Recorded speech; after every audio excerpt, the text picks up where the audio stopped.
തളിക്കുളം അയ്യപ്പ ഭക്തജന സമിതിയുടെ ആഭിമുഖ്യത്തിൽ വാടാനപ്പള്ളി വ്യാസ നഗറിൽ രണ്ടാമത് ദേശവിളക്ക് ആഘോഷിച്ചു.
വിശേഷാൽ ചടങ്ങുകൾ, പ്രസാദഊട്ട് എന്നിവയ്ക്ക് നിരവധി ഭക്തർ ക്ഷേത്രത്തിലെത്തിയിരുന്നു.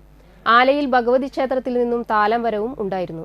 നെടിയംകുളങ്ങര ഭജൻസ് അവതരിപ്പിച്ച ഭജന, മഴവിൽ മനോരമ കിടിലം വിന്നേഴ്സ് ശ്രീശാസ്ത ആലപ്പാട് അവതരിപ്പിച്ച ചിന്തുപാട്ട് ഉൾപ്പെടെ വിവിധ വാദ്യമേളങ്ങളോടുകൂടിയ പാലക്കൊമ്പ് എഴുന്നള്ളിപ്പ്, പന്തലിൽ ശാസ്താംപാട്ട്, തുടർന്ന് വിളക്ക് ആചാര ചടങ്ങുകൾ എന്നിവയും നടന്നു. ദേശവിളക്ക് ജനറൽ കൺവീനർ KB ശ്രീജിത്ത്, മറ്റു കമ്മിറ്റി ഭാരവാഹികൾ തുടങ്ങിയവർ നേതൃത്വം നൽകി.